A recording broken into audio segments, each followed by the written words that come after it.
Sans jamais y croire, les Lions indomptables sont allés à la conquête du ticket qualificatif pour le prochain mondial de football féminin comme on allume un pétard mouillé. Sans flamboyance ni automatisme dans leur jeu, elles n'ont pas su apporter le répondant nécessaire pour faire face à l'ogre portugais, plus enjambe, en verve, manifestement mieux préparé.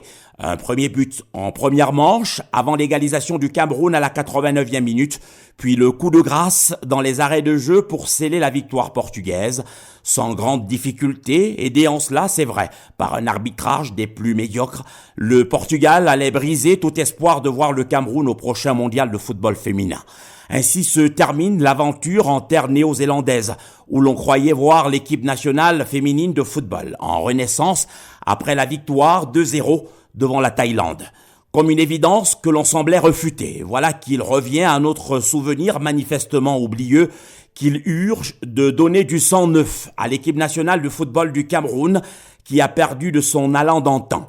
Les Lions ne font plus peur. Comme si toute une époque était révolue, une génération parvenue à son apogée et déjà à l'heure du déclin incapable de se réinventer.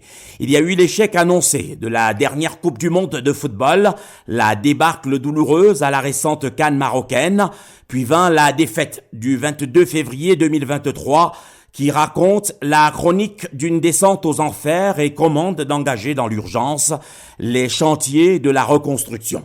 Un championnat national de football féminin en cours dont il faut renforcer la compétitivité, dénicher les pépites pour les mettre sur orbite, détecter nos meilleures ambassadrices à l'étranger et bâtir un groupe où l'on vit bien, loin des égos démesurés. Les chantiers de la Renaissance que tarde à instruire Gabriel Szabo sont nombreux et s'invitent aux priorités parmi les plus urgentes de ceux qui ont en charge